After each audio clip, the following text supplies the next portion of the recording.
Hello viewers, je m'appelle Monsieur Chichi. Welcome again to Learn French with Kausi Chichi. It is indeed a nice time to have you once again. In this video, we're going to look at the following aspects. Thank you so much for joining me in this year 2026. Je vous souhaite une très belle année. Merci. Well, welcome to Learn French with Kosi Chichi. This time around, we're going to continue from that previous video that I gave you on the explanations of gender sensitiveness in the French language. Okay, right. I hope just you're ready to watch this video, because behind me here it's a whole lot of explanations on the gender part of French language. Right, I hope I've just find you very well. Please feel free to ask any questions in the comment section. If there is somewhere where you did not understand very correctly, I'm going to help you. Right, so I'm sure we can start. Right, as you can see on the table here, dans le tableau, in French we say ça c'est le tableau, which means the board. Okay, right. Today we're gonna look at the indefinite articles and definite articles. Right, we're gonna start by indefinite first of all.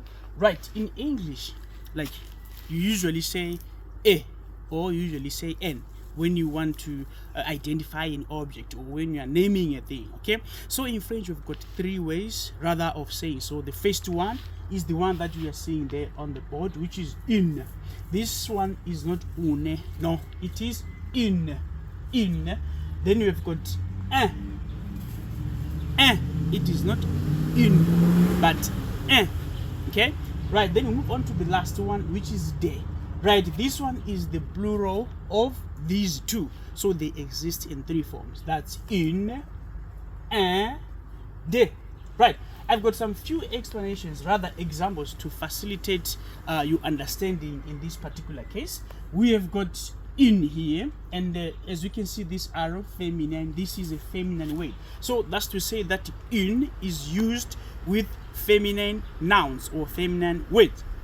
Right, so I've got a very good example here of a chair. In English we say a chair, but in French it's une chaise. Une chaise. Can you repeat after me? Une chaise. Right, this is une chaise. Then you go on to the masculine or the masculine. This you may call it a boy or a man if you want it, just to make things easier for you to understand. Right, we've got masculine. This is un stylo. Un stylo. Can we say un stylo? By the way, this word un is used, or it's a nasal sound, because it passes through the nasal passage when you pronounce it in French. It is not un, it is un. Okay, so this is un stylo. Un stylo is just a pen.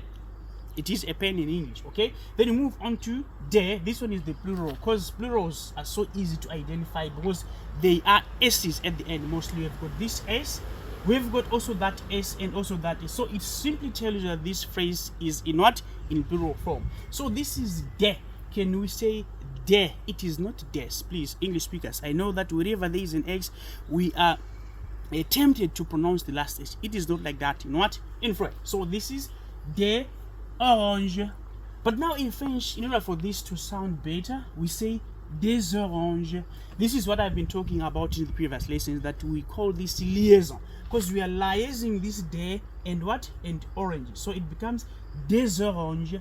So we've got une chaise, un stylo, des oranges.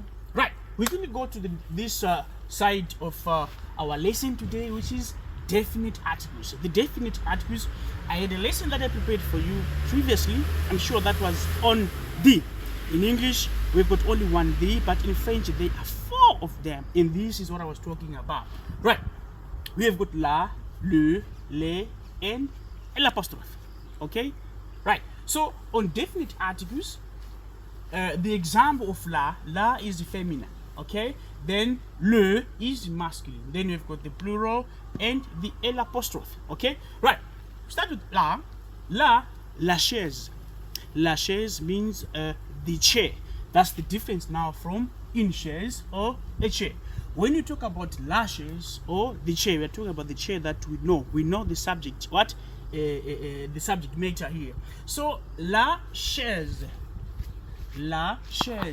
we go to le, which is also our masculine.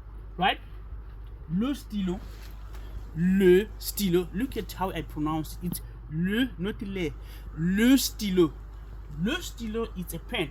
It's not stylo. Please, it is not stylo. Thank you. Right, le stylo. Then we have got le. Le, as you have seen also on this one, we are talking about the plural nouns or the plural articles. We always put an S at the end. For example, look at this S, look at the other one, and the other one there. So it tells you that this phrase is in what? In plural form. So this is les oranges, our liaison. Okay, les oranges means the oranges. Then lastly but not least, we've got l'apostrophe. L'apostrophe is used whenever we are starting with a vowel in our noun. For example, we've got an orange. An orange starts with a O, and O is a vowel. So we say l'orange. Okay, l'orange. Right. So all this is done in order to answer somehow this question, which says qu'est-ce que c'est? Is que ce que c'est? Qu'est-ce que c'est? If you do it a little bit fast, to say qu'est-ce que c'est? Right. Can you bring the camera close so that they can see qu'est-ce que c'est? Right. So when you talk about qu'est-ce que c'est in English simply means that what is this? Okay? It means what is this? Qu'est-ce que c'est? Right. In order to answer this particular question, is so easy. You can either you say ce sont les or ce sont des. Ce sont les ou ce sont des.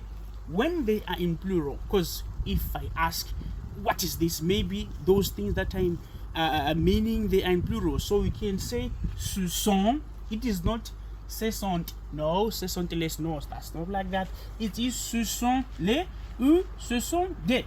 Then you name those things. For example, if they are oranges, we can say ce sont des oranges. We come to definite. We say ce sont les oranges. Ce sont les oranges. That's how we reply. There is also another way of replying if the word is in singular. For example, qu'est-ce que c'est? It means what is this? Qu'est-ce que c'est? Qu'est-ce que c'est? It sounds even more easier when you do it fast than say que you are lost in translation or rather in pronunciation if you move very slow. It's qu'est-ce que c'est? Qu'est-ce que c'est? Okay, voilà, qu'est-ce que c'est? La réponse, that's the answer. You're gonna say c'est un. Here we also do liaison. Liaison does not only apply with S's, it only applies with T. In fact, it applies with a consonant. Any word that is at the end of a word like this one, if you look at this one, means is or it means it. So there is a T. So we tend to liaise with this one. So this becomes c'est un. Instead of say c'est un, no, we say c'est un. So in case you're asking where is this tan coming from, it is coming from liaison. Are we together there? Right. So we say qu'est-ce que c'est? C'est un. We may say c'est un stylo. What is this? It's a pen. C'est un stylo. Okay. Or if it's feminine, we can easily say, for example, qu'est-ce que c'est? C'est une chaise. C'est une. Again, this is what? Another liaison. C'est un. C'est une. So we say c'est une chaise. Voila, the lesson of today on indefinite and definite articles. It is very important, ladies and gentlemen, to pronounce this correctly, because if you are communicating with your fellows or writing, you must actually show the gender sensitiveness in your sentence. Because if, for example, you say ce sont, then you put only one. No, French does not match. French has to agree rather in terms of the number and also in terms of gender. Okay, right. Thank you so much for watching this particular lesson. If you've got any questions on this one, please feel free to contact me in the comment section. I'm gonna reply you as soon as it is possible. Thank you so much, and again, kada.